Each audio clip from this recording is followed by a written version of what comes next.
Good evening, everybody, and welcome to another episode of Soshing with Suntwe. Today we're with Gail Ball. Just give us a second. We're going to do the old thing of where we share everything. If you're here, if you're already with us, drop a comment. Let us know where you are. Share it if you feel inclined to. Tag a friend if you think they should come and watch. I think this is going to be a good one.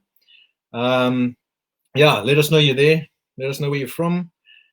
And let's get this show on the road. Let's just get the shares done. Here we go, share. And try and share it to as many places as possible. Get some good views for this spectacular individual. The groups.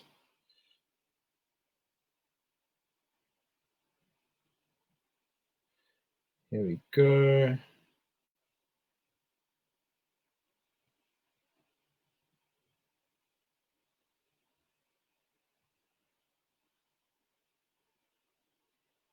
First, let's bring Gail up as well.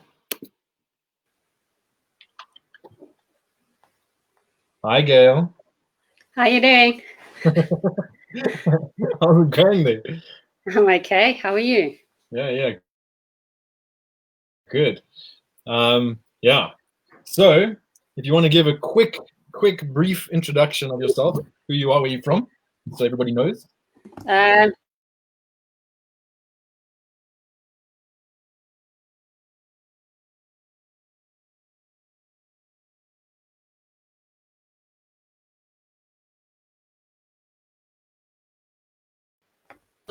Now living in Manchester. Okay, we had a bit of a technical hitch, so you have to repeat all of that. You froze completely. Okay, Gail Ball. I've been originally from Bulawayo and been living in the UK 16 years now in Manchester. 16 years in Manchester. That is a long time. Yeah. I'll be there one day with that kind of level. I'm pushing 1 year. 1 month left, and I've been here a year already. I can't believe it. That's a long time. Surprised you haven't left already because of the weather. Haven't what? You haven't left because of the weather. You know? Weather doesn't bother me. I like the weather here. I'm not worried about weather. If it's cold, it's good. If it's rainy, it's good. If it's hot, it's good. It's always good. So already we've got 15 people watching by the looks of things. We've got Natasha Salter saying woohoo, Wally, and Tracy Kleinenberg Stewart. Nice to see you there. Long time. How's it going? She's also saying hey, Trey. Saying hi. Hi, Tash. So, some background. Your background is in swimming. Tell us how you got into swimming. Actually, I don't know if you know Belinda Armstrong from Bulawayo. Yeah. I went to school with her for a short time. We became good friends, and she introduced me to club swimming. But that was only at 15. Started club swimming. Obviously, found out I could actually swim well, and then the career's just kicked off from there. And basically, was captain of the Zimbabwe swimming team for about 8 years. That was probably the duration of my swimming career. Oh, cool. Rafaela De Palma is also there saying hey. But okay, I made an error on the post to everybody. I said she won a medal at 15, which is not quite correct. I misinterpreted that correctly. So you went to Luxembourg when?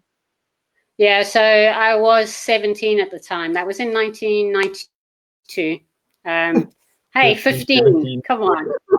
I know, but I started swimming late. So obviously, when you say I swam, I was 15 and I won a bronze medal at the junior championships. That's quite impressive.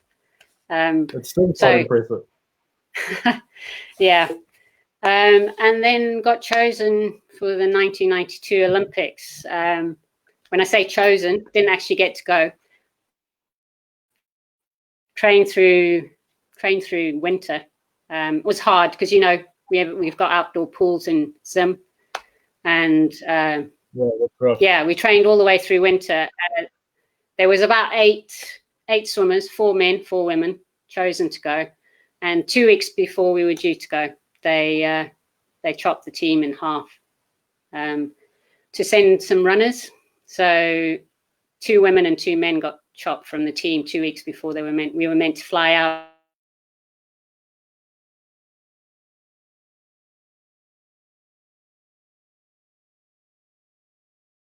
It's the ultimate kind of achievement. We keep getting a bit of a freeze going on.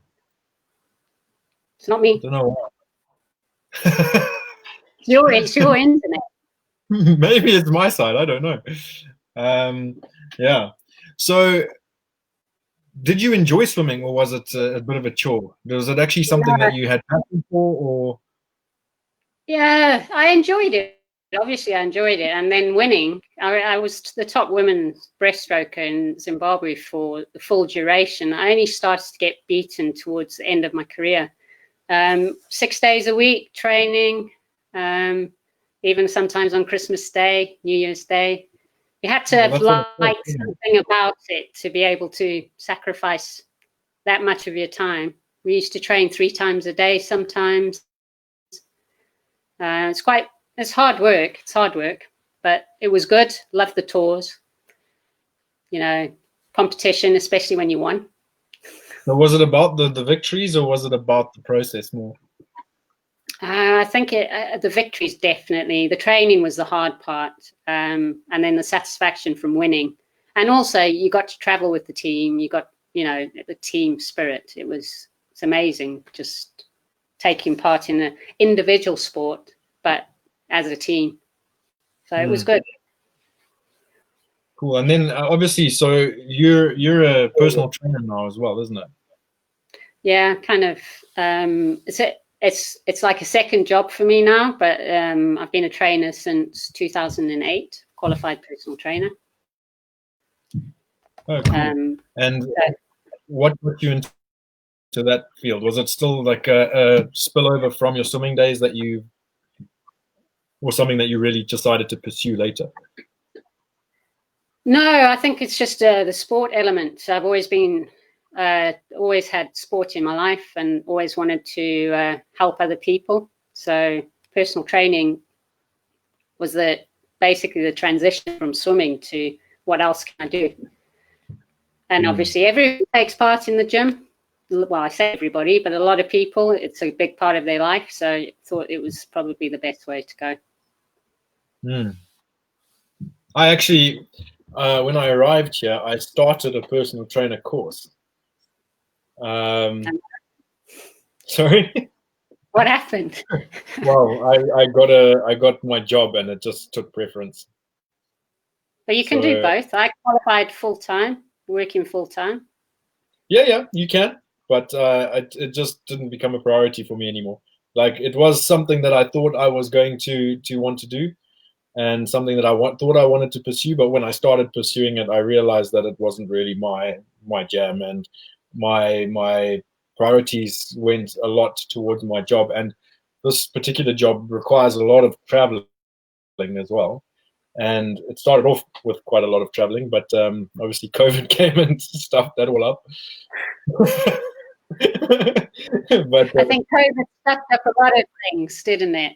Well, it has, and it still is. There's a lot of trips that I've had to forfeit because of this stupid pandemic. But yeah, so with your personal training journey, you started in 2008, so that's 12 years ago. You've been doing it. Yeah, I still do it. Obviously, COVID's put a bit of a spanner in the works there. But I still do it. So I've got a full-time job, and then I do personal training on the side. Haven't done much this year. Haven't done any this year. Haven't done any this year. But the gyms are opening on the 25th, so that's promising. We'll see how that goes. It's going to be interesting doing a full workout with a mask on, though. Yeah, that's not going to be fun. But you know what? You have to adapt. You either complain and don't go in the gym, or you just respect the rules and just get on with it.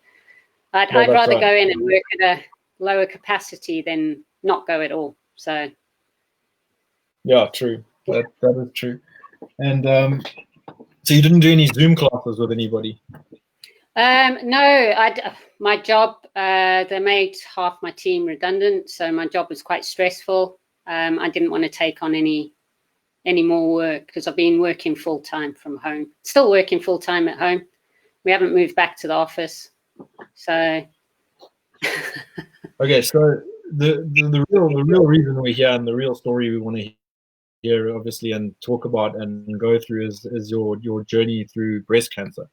So yeah, can you tell me the lead up to that and the lead up to the diagnosis and the day of the diagnosis and how it all happened and how you sort of handled that? Yeah, so actually on New Year's Day 2017, well, 2018, because it was New Year's Day, I wasn't well. I hadn't been well for like four weeks, but I thought it was flu. And I was really, really sick on New Year's Day, and went to A&E with my friend and got to A&E, got assessed by the doctor. I had pains in my chest.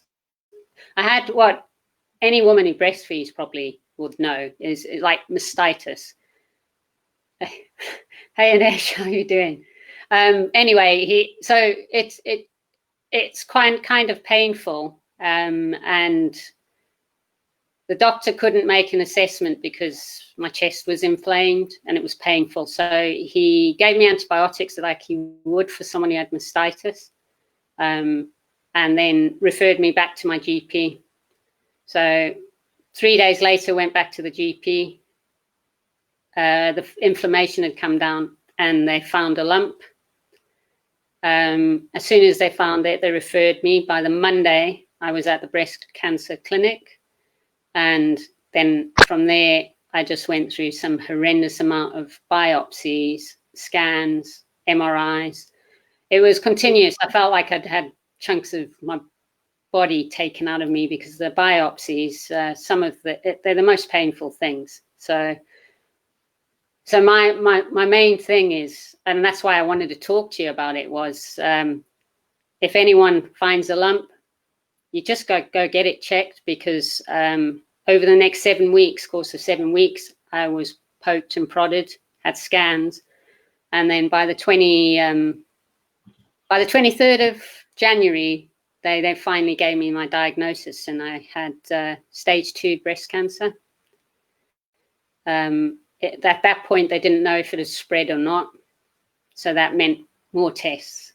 And it took to the end, I would say by the end of February, then they said they did a whole lot of tests.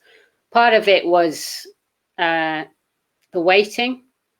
It had quite a bad mental health. You know, because you're waiting for results the entire time, and it was a week at a time, and you had to wait. So from that point of view, limbo quite a lot, aren't you? Sorry?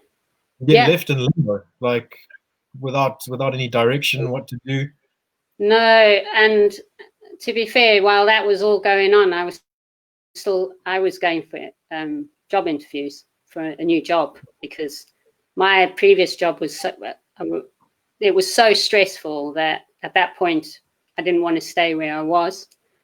So I carried on, and I had needles and needle holes and bruises from all the tests. It's not a nice process, and anyone who's gone through it can understand that. But I was still determined to carry on as normal, if that makes sense, because the physical side you can always deal with, but the mental side that was the battle, and the waiting. Just before I got, they sent my tissue off for analysis to America. Well, I thought they did, but on that day, I went back 3 weeks later, and they told me that the nurse never sent the tissue off. So I'd have to wait another 4 weeks. Oh, so that day, to be honest, I just cried.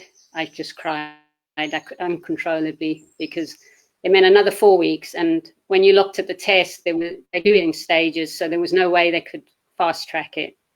It was being sent off. And what it is, it's a test to show whether you get reoccurrences.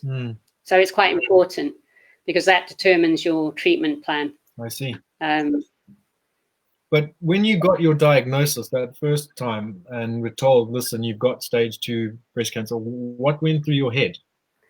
I just burst into tears because all you're thinking of is I'm going to die. And that is probably, I think it's the fear of dying. All of a sudden reality checks in and you're just like, I don't want to die. I've got loads to do. I had my mum with me. She came to every single appointment, which was great because I had support all the time. And then when she couldn't make it, my friends came, my sisters came with me. So all my brother-in-law came with me. So I always had someone going, and that was important because you need the support. But there's nothing worse than thinking you're going to die. Even though the doctors were saying it's early stages, and you thinking I'm fit, I'm healthy, I always keep fit, I always eat right.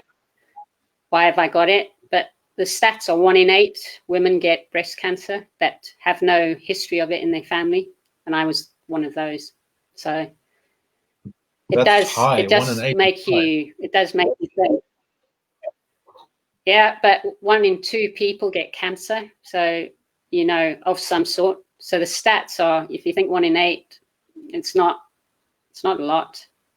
It's if you've got a history of it, it can be 1 in 3. So yeah, it is. It's hard. It's hard to explain the feeling you go through because there's a feeling of just fear of dying more than anything else, and I had to retrain my mind to.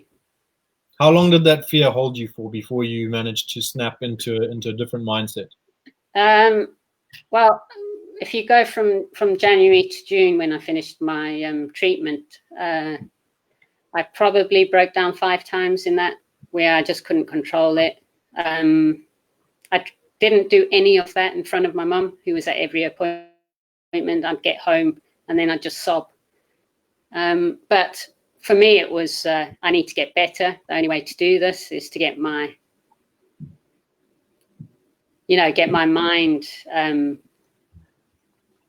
in the right frame of mind, because whether you're physically fit or not, if your mind is not fit, you're stuck, really. So that's it. So I started exercising after my surgery, which was in March, on the 7th of March. I remember like it was yesterday. I couldn't exercise for 5 weeks. So as soon as I did, I started walking. I did 1K walks, started increasing it. Were you quite physically debilitated and like had your fitness taken a major downslide from the treatment and all of that? Did it have a major impact on that? Oh yeah, well, it wasn't so much the treatment. It was so after the surgery, obviously I had a mastectomy, so they removed the whole everything basically. Mm-hmm. But they cut into your nerves, so your whole arm basically, your nerves don't like fire to your muscles. So I had a bingo wing on one arm, and I've never had one. And I lost my abs because I was in bed a lot, because you kind of got to roll out of bed because you can't push on your arm. Even bathing was a mission because you couldn't use your arm. But I was determined. So I did all the exercises, even if they hurt. And I just, it's hard. It was hard for me, who was active, to all of a sudden take things slowly. Yeah, I know that. And listen to the doctors. What about, so your rehabilitation process, was that completely solo, or were you going through some kind of rehab physiotherapy with doctors or physiotherapists? So the doctors did offer counselling and physio. So I went to physio, but I got discharged because I'd done all my own exercise. I did all the exercises. I had full range of motion in my shoulders and arm. They discharged me and approved me to start driving again and exercising. So I didn't need to continue to see the physio unless I wanted to. So that it was always there. You could always go back if you needed to. They offered counselling. I didn't take that up because I had my support of my family and my closest friends. So that one thing about the NHS I can't fault is their support. They might have made mistakes on the way, some of them, you know, but they're only human. So I got good support, and I continue to get it. We're talking about support from family and friends. That's a very important aspect of it, because without that, it can be quite a lonely road dealing with things like this, I can imagine. Did you tell me more about that? Well, obviously I had the full support of, I didn't tell everybody. I kind of kept it to my immediate family and my closest friends. So my mum, my sisters, my brother, my best friends, and then obviously work colleagues, because I was off sick, so I wasn't at work, so they knew, so they were quite supportive as well. But you know, I think without my family's support, I could have just given up and it just not bothered to try and get better. They allowed me to cry when I needed to. They didn't. They just allowed me to be silent when I needed to, because there was a lot of that where you don't want to talk about it anymore, and you don't want to. And there was some times when Tash, who lived with me, couldn't console me, so she just had to sit while I was upset. And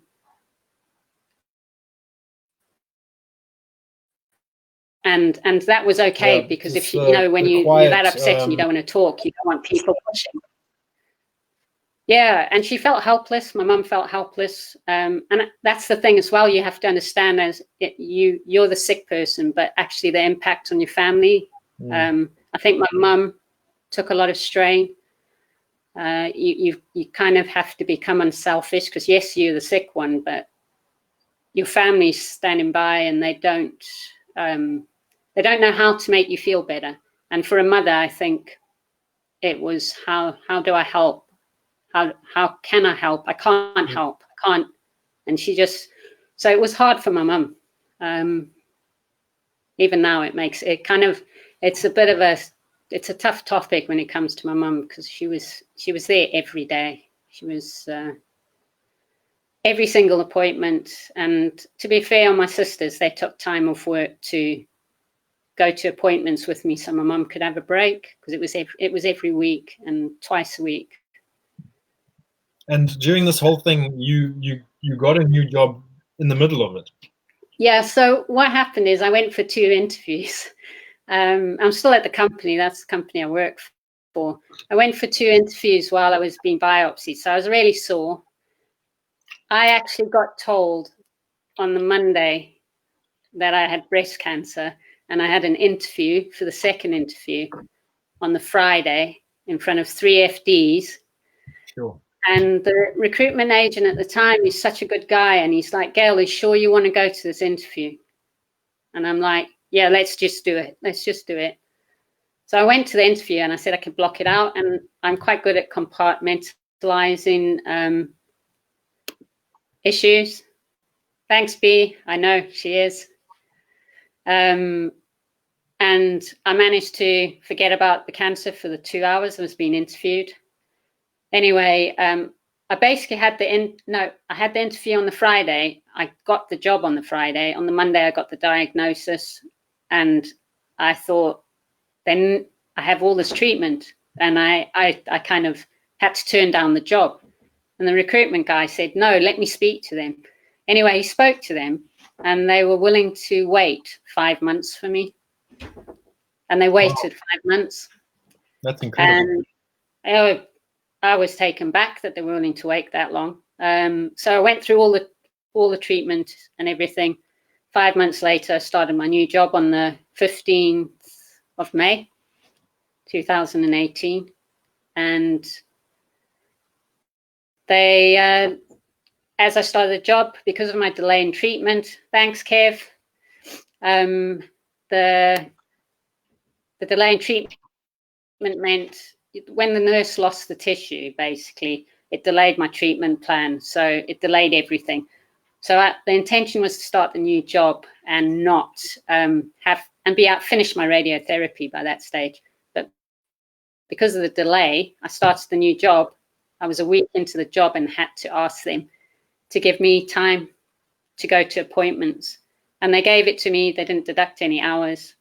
And I basically tried to time my appointments so it was like 7 in the evening. So I'd leave work towards the end of the working day, but sometimes I had to leave at 5 because the appointment was at 6. I mean, so they adjusted everything to accommodate my treatment.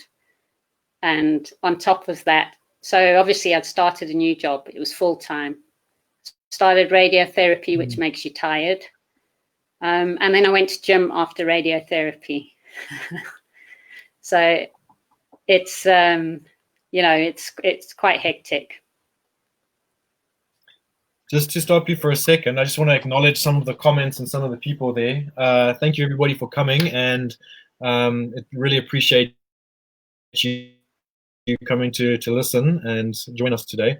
If you have any questions during this thing, just drop them in the comments. We'll get to them as soon as possible. I want to just reel back quite far to Tanya Pembroke. Tanya is actually a swimming teacher in Johannesburg. And she was saying, hi, Gail and Paul, did you ever consider teaching swimming after your competitive career ended? I actually did teach at my old high school, girls' college, for a while before I left Zimbabwe, and did a bit of club training as well. So yeah, definitely it was something I wanted to do. Haven't actually had the time to do it here, because here you have to go through a whole qualification process before you can start teaching kids or training people. And I know I decided to go the personal training route. Great. Might still do it. Yeah, it's never too late, is it? No. Then we've got Lava Togolosh. Keep strong and inspiring people through your journey. Thanks, Bao. Angela King, so very brave. Thanks, Ange. Michelle Nash. I saw Ash Burton, your sister, was on earlier. I don't know if she's still watching, but nice to see Ash and Michelle joining us. You're amazing, Gail. Sending love. Well done. Thanks, Mish. Kevin Nicklin wants to know if you have any tattoos that relate to your cancer journey. Oh, I think he knows. Let me show you, Kev. Kevin's got inside knowledge. Check there. So how do I get the screen on the screen? It's tricky because it's opposite. I know. I'm trying to get it, but it's here on my forearm. I'm trying to do the opposite. I'll post a picture of it. Yeah, post a picture in the comments. There's a cancer ribbon. Yeah. And Zimbabwe colours. I'll post a picture after. And then Natasha Salter is saying, so very proud of you, Paulie. What amazing resilience you have shown. Thanks, Stash. So yeah, so like I said, guys, if you want to ask any questions or say anything, just drop them in the comments, and we'll get to them as soon as we can. We'll get to this one later from Petronella. But what I wanted to ask you, because you were talking about compartmentalizing during the interview process and all of that, and I wanted to see, do you think there is a correlation between your ability to compartmentalize pain and focus? Is there a correlation between that and your training that you did so extensively before, being able to compartmentalize pain and enduring pain and hard work to get to a specific goal? I think most athletes can compartmentalize because they have to focus. Obviously, when you've got a race, you forget about everything around you. So it does definitely help. But one of my sisters is good at that, Kelly. She's good at compartmentalizing as well and focusing on what's in front of you. And I think you either can or you can't do it, if that makes sense. Not everyone can do it. And sometimes I think in a way it does help you deal with problems that are in front of you. So, because if you think about it, I was changing jobs. I was going through cancer treatment. I was worried about dying. So if I did that all together, I probably wouldn't have been able to cope. I probably would have taken up their offer of a counsellor. And I definitely think sport and exercise can help you mentally. It can make you mentally strong. So definitely. So we've got a question from Petronella here. That's actually a good one to ask now. She's saying, what advice can you give to someone who is supporting a cancer patient? Okay, so obviously I know firsthand what that's like. So I think you can only be there for them. But the hard thing about someone supporting a cancer patient is they don't know what to do. And you don't have to know what to do. You just have to be there, and you've got to listen to them, and just try and not let them slip into a bad place. Because for me, trying to be positive helped me a lot. So if you try and see the positive thing, you're alive right now. You're going through treatment, and you can come out the other side. For me, having that support and giving that support, it's just keep positive for them. Keep positive, keep supporting them, let them know you're there. And you don't have to always ask them how they are, because I found when you've been asked all the time, how are you, you just want to talk about something other than the cancer. So sometimes focus on something that, you can check on how they are, but then take it away from just focusing on the cancer and that they're sick. Because I think if you think you're sick, you'll stay sick. And I tried to get out of that. So I don't know if that helps, but it's worth trying. You got to remember that the person that you're dealing with isn't a cancer patient. It's rather a person with cancer. So I think you got to, in my opinion, you got to deal with the humanity first, with the ailment later. Yeah, and they'll probably lose their temper every now and then. They'll probably get upset a lot for no reason, but it is quite a mental battle. The physical side most people can deal with and recover from, but it's the mental fight. It's just the fear. Most people don't want to. It's that fear of dying, I think. That was my biggest issue. It wasn't so much depression. It was just the fear of dying. And what do you think about quiet support rather than because I know in my life generally, whenever I'm having a problem, I'm a venter. I'm the kind of person that speaks and talks about what I'm going through, but I get very upset when people try to fix the problem for me. So I'm a big proponent of quiet support where you're there to listen without trying to give too much advice on the situation. I'm sure that applies to this situation as well, because there's little that your loved one can do to fix the situation, and it can be frustrating to watch them keep on trying to fix something that they just need to be there for, isn't it? Yeah, it's like I said to you, I was left to be upset, when you're upset, you can't, there's nothing anyone can do. And they've just got to, instead of just trying to console you, just leave you and take a step back. Because at the end of the day, if you really need someone to have an input, you'd ask. And there's nothing worse than someone thinking they know how you feel. So that would probably make you angry and push people away. So it's about waiting to be asked for help or support. I'm similar to you, but I don't rant about how I feel, which is part of the reason I kept it for 6 months without telling people that I was sick, because I wanted as little people to know as possible so I could get through it and deal with it in my own way. But if someone was talking to me and trying to tell me what I should do to deal with this, I've had people who got angry because I didn't tell them I had breast cancer. And they only found out when I posted the post 6 months later on Facebook. And I was like, hold on, I had to deal with it my way, not to suit you. So, there's things like that. It's about listening to the person and not trying to say you know how they feel when you don't. You could never. Oh, just in case anyone's interested, there's a donate link on the poster post that I put on my page. So far, there's 125 pounds been donated to breast cancer research. Oh, thanks, yeah, I put it there without any expectations, really, and I was quite surprised when I saw the amount that had already been donated. So that was quite amazing. We got another question here from Tanya.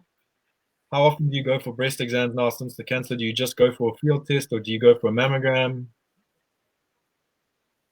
So I go for a yearly mammogram now, and then I go to the oncologist once a year as well. So the yearly mammogram's normally in February, and then oncologist is coming up in August. They kind of, so you get 2 checks. The mammogram checks that it's not come back, or it's not come back in the other breast. And then the oncologist does a physical kind of check. Because obviously skin changes, rashes can be a sign that it's come back.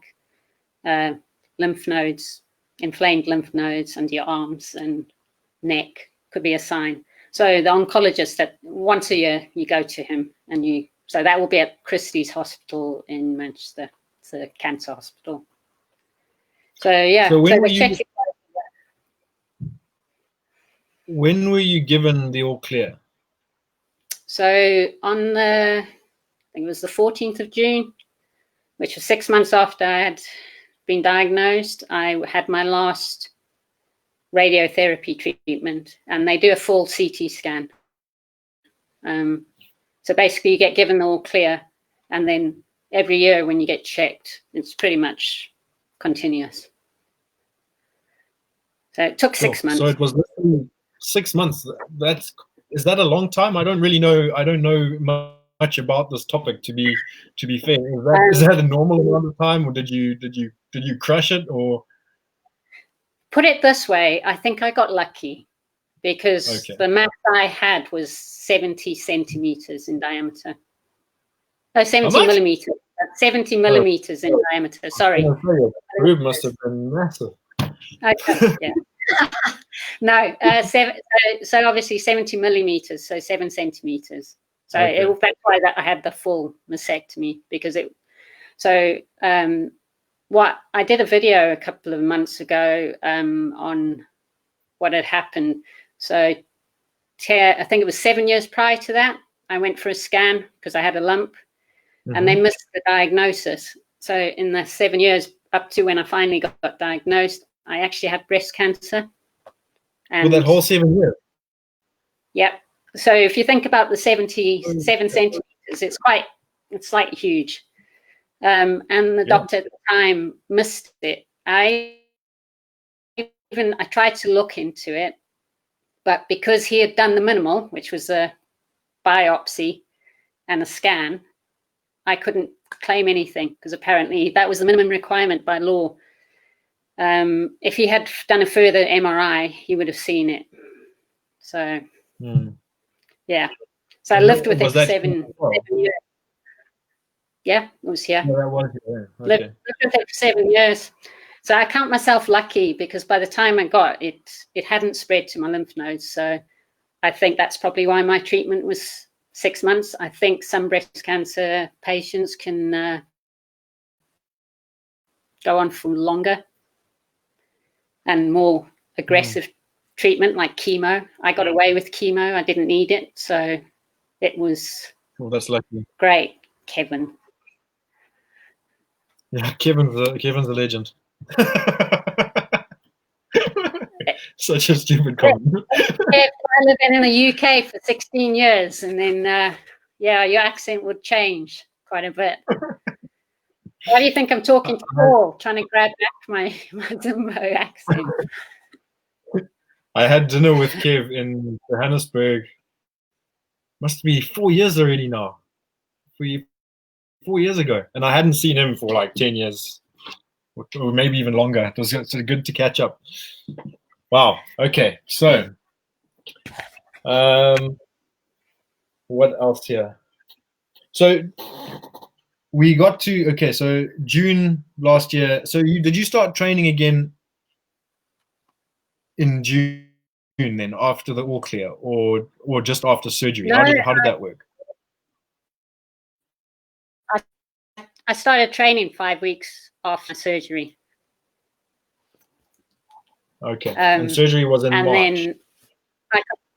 Then so my surgery was on the 7th of March. 5 weeks after that, I got the all clear to start training, and obviously it was a slow process. It took me 2 years to be able to do a push-up, literally, maybe 18 months before I could do a full push-up, and now I'm being nominated to do 25 a day.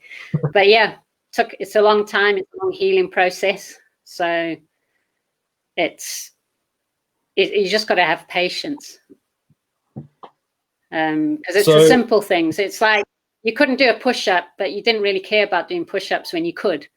Do you know what I mean? But because you couldn't do it, it became important that you learned how to do it. So yeah, but 2 years to get a push-up. How did you go about starting it to even get to that? Like, did you use resistant band aids? How did you get to that point of being able to do that push-up?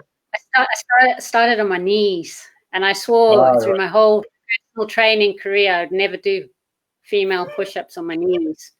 So for me to do it in the gym, I've kind of felt a bit like a slight embarrassment, because for me it's like anyone, you see a big guy lifting a light weight, and you shouldn't judge them because they might have an injury. Do you know what I mean? So I started in the gym and started on my knees, and I did 5, and then started gradually building it up every week. So it took a long time. Couldn't do a pull-up. I just hung from the bar, and that was an achievement, because it didn't feel like my chest was going to rip out. It's things like that. So, because part of my reconstruction, they moved my pectoral muscle to the front. So, you know how you guys can, I don't know if you can do it, Paul, but you can move your chest, your pecs. You can. Oh, can you show us? I don't know if you'll be able to see it. Can you show us? Can't you? Oh, yeah. Black t-shirt. So I can do that with one of mine. So I can see the left actually do it with one of mine now. Yeah, can see it slightly. The light's not good. And I'm sticking to that story. Yeah. So I can do that with the one I had the reconstruction, because they've put that muscle in front of the implant. It's kind of to support it. So the whole muscle movement was different. It was weird because it would just flex. So any movement I do, I'm used to the feeling now, but everything I do now is different on my right side because of the way the muscle works. Yeah. Must be so different. But you adapt. You adapt. So how many push-ups can you do now? One of my friends nominated me for 100. I did them. Yeah? Did 100. Yeah, I broke them into 20s, did 20, had a break, did 20, and managed it in one go. So I think it's 100% healed. I can't say push-ups are my favorite exercise, but I'm glad I can do them now. So push-ups to failure, one set, how many? 25 is a big ask. So I would reckon to failure probably 30. Okay, cool. That's good. That's without a break. I think I'm pushing it. So yeah. Why? How many can you do? I'm not telling you.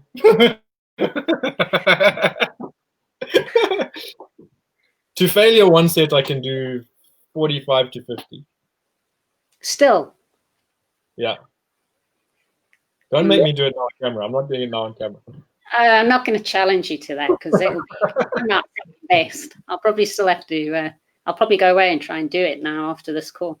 You'll be surprised. You probably can do it too. I probably can. It's just I'm still a bit wary of how much. I don't want to push it too much, because it was exactly 2 years in March since the surgery. And pull-ups, how many can you crush now? I can only do them assisted. Oh, Can but only do them assisted. that's pretty. There's not a lot of people who can do pull-ups, to be fair. No, I'd love to learn to do them properly. Yeah. Without assistance. But proper I'm not pull-ups, gonna none of this shit. No, I don't do CrossFit. CrossFit. CrossFit's okay. Any CrossFitters out there, I apologize. I'm not having a go. But yeah, no. I'd like to do proper ones. You can do them, can't you? Maybe you can teach me something new. A pull-up? Yeah. Yeah, I can do pull-ups. But so just to dial back again. So last year, some people, I know Tanya knows, I know a few people were following at the time. I was a fat ass in January, like really had let myself go and was in a bit of a dark place mentally, and which was not normal for me because I've always been quite active and sporty and all the rest of it.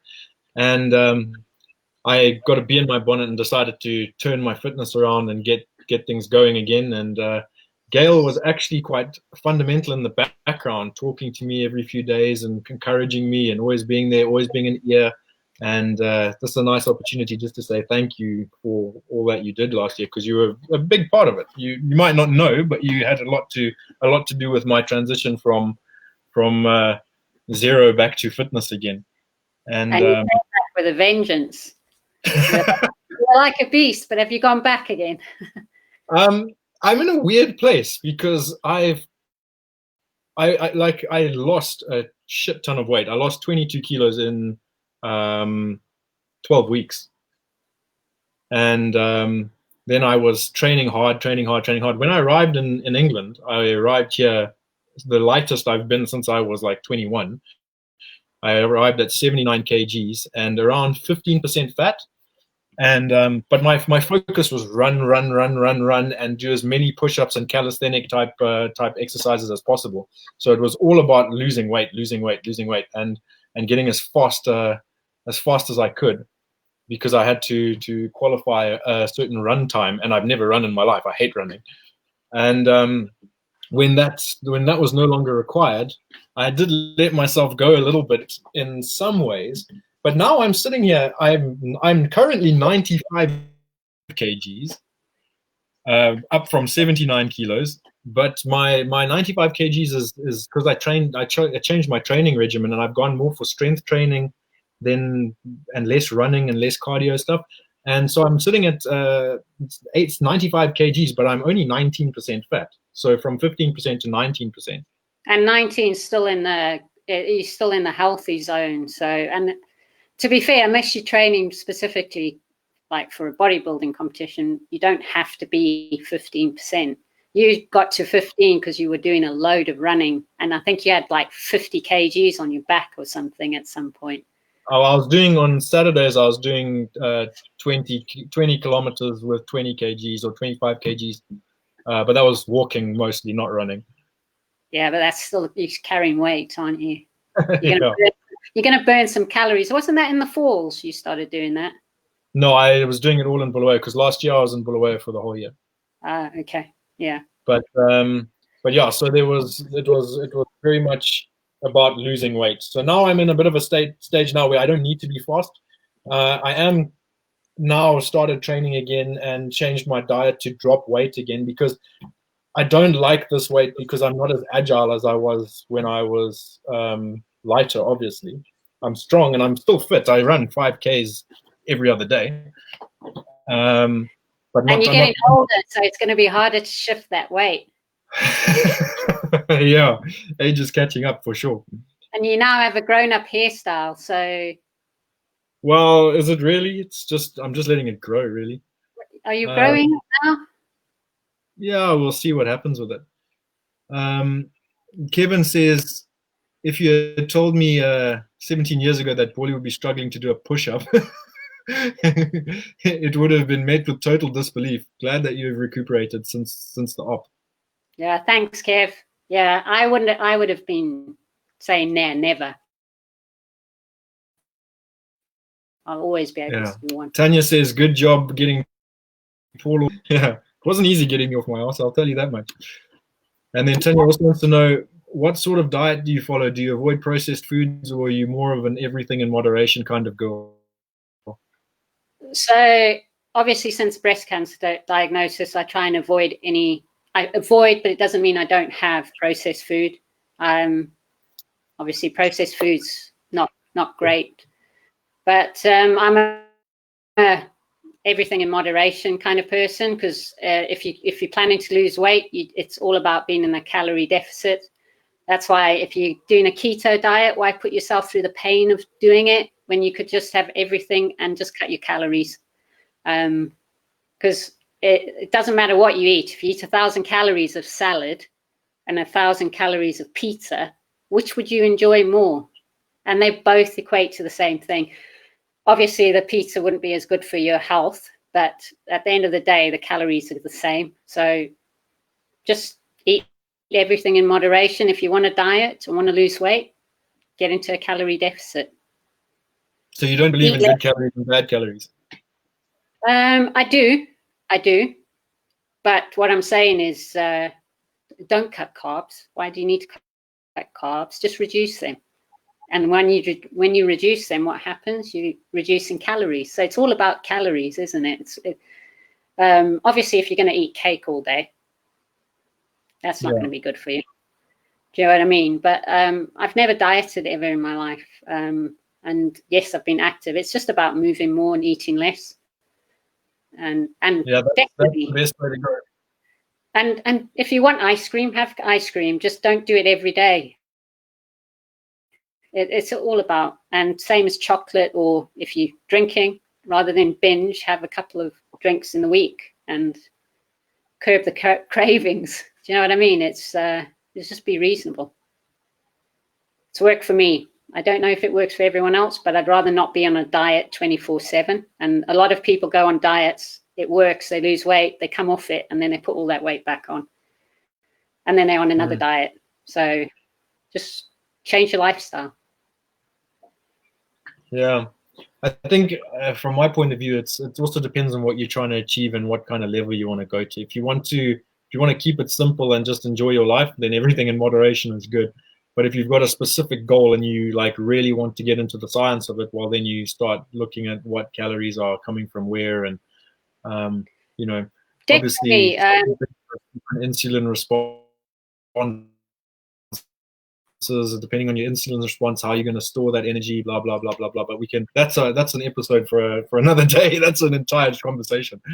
Yeah, no, definitely. It's like if you're training for a competition, you can't just everything in moderation. You do have to focus on what you're eating and taking in. But if you're just trying to be healthy, and you haven't got a competition, you're not doing bodybuilding, there's no reason to cut anything out. It's just about keeping healthy and eat less, move more. All right, guys, we've almost hit an hour already, which has gone really quickly. So I'm going to give you an opportunity to drop in whatever questions you want while we acknowledge some of the ones that are already here. So quick, throw them in there, and if we don't get any more, then we'll start wrapping things up. And yeah, so, and again, I just want to say thank you to everybody who's taken part and got involved. It's very special, and yeah, much appreciated. So Kevin has, what are your views on cannabis treatments for cancer? So I started taking CBD oil before my surgery. I can vouch for it. It's great for pain. After my surgery, I only needed 1 codeine and 1 paracetamol for a week, and then dropped down to 1 paracetamol. I still take it, obviously not as high a dose. I take 5 drops every day in the morning, and it definitely helps with anxiety, which obviously going through all that, it definitely helps with anxiety and depression. So CBD oil, definitely. Medicinal marijuana, I'm not sure. And Anna's asking about Joe Wicks. Let's not talk about him. But yeah, medicinal marijuana, I haven't and don't. I haven't tried. Nothing with THC in, because obviously you can't function.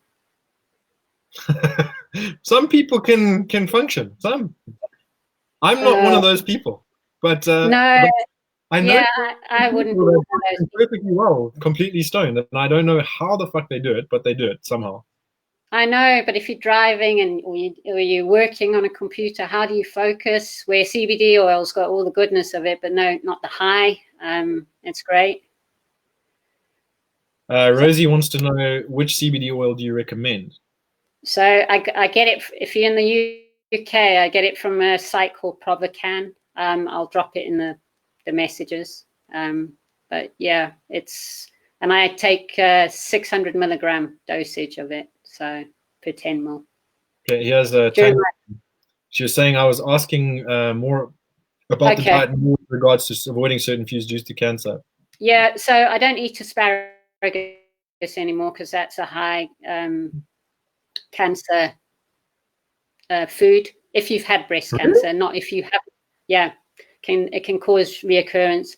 Grapefruit, because it stops my medication working, so I avoid grapefruit and tangerines. They stop. Go back to the asparagus. What the hell is the deal with the asparagus? If you read up, there's some research on it that's proven to cause reoccurrences in breast cancer patients. So as it was one of my favorite things to eat, now that I've been diagnosed, I just stay clear of it.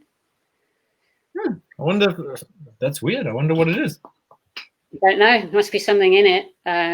But yeah, and grapefruits affect your medication. So anyone on any kind of medication should always check on grapefruit because it stops it working. But other than that, I just eat normally. Like I said, no processed food or very little processed food. Lots of green veg. Supplements. I take a protein shake, but that's only when I'm training. When the gym's open, I'll be back on it. But not. I have. Well, it's PhD. I don't know if you've heard of the make. I use it. I can also post it on there. But I also get protein yogurt, which has 20 grams of protein. Eat that for breakfast. It's great. Tanya's saying she had absolutely no idea about the asparagus thing. It's also a big favorite of hers. Yeah, but if you haven't had breast cancer, it's fine. Soy is another thing. Soy is another thing. A lot of estrogen mimicking factors. Yeah, so soy affects it, especially processed soy. So you can have soy sauce, you can have edamame beans, but processed soy can cause reoccurrences as well. I have a policy that I don't eat things that are poisonous if uncooked. Like something that is poisonous to start with that has to be processed to be edible just doesn't make sense to me. And I think soy is one of those. Like you can't eat raw soy; it kills you.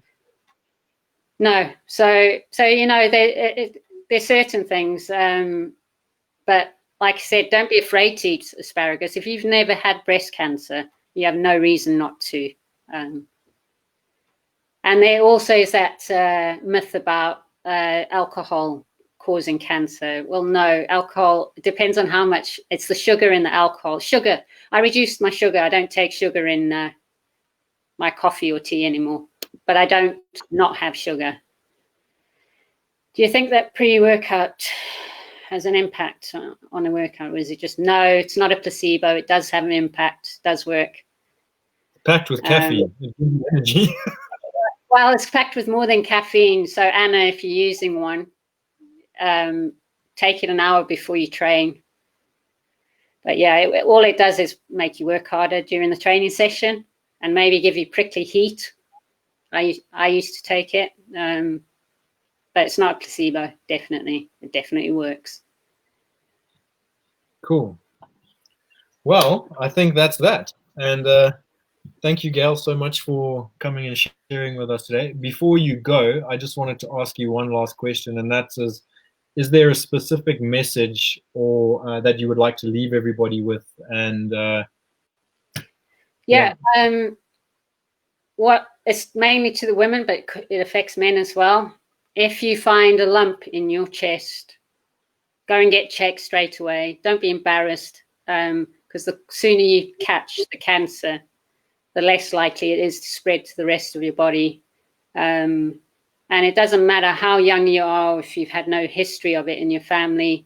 Don't ever say it can't happen to me, because I was like that, and it can happen to everyone, and men included. You can get breast cancer. It might not be as high as women's breast cancer, but there's still that possibility. And for you guys, obviously, there's like prostate cancer and stuff. If you got anything, you don't want to go through what I did with the fear of dying. Just go to the doctor and get it checked out. How do you? Is it obvious? Like when you feel it? Is it? Again, I know nothing about this topic, and I'm sure there's a lot of women who don't know anything about it. But when you're feeling around, is it pretty like? It was pretty obvious to me, but I left it, tried to ignore it, because it was like, it's just fatty tissue, because breast tissue is fat anyway.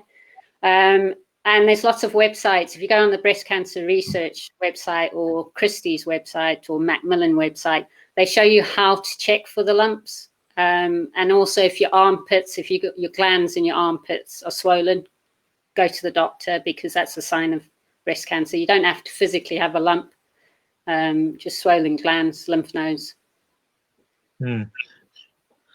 Cool. Well, thank you very much. And I actually went to the doctor today, so I've had the start of my once overhaul. So so I can do it. Everyone can do it.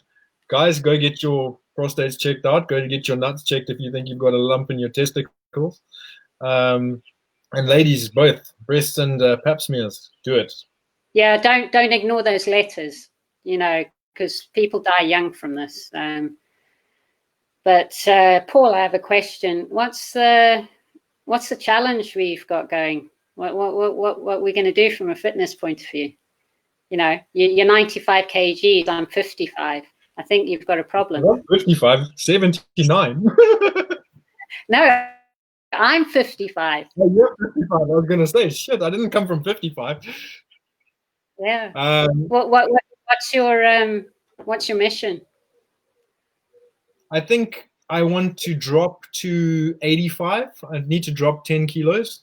So is it body fat or is it weight? I would like to get, I think 12% fat is my goal. But 12%, are you going to be able to maintain it? Is it sustainable? It'll be sustainable. I'd like to drop to 12 and probably sustain 15. Okay, fair enough.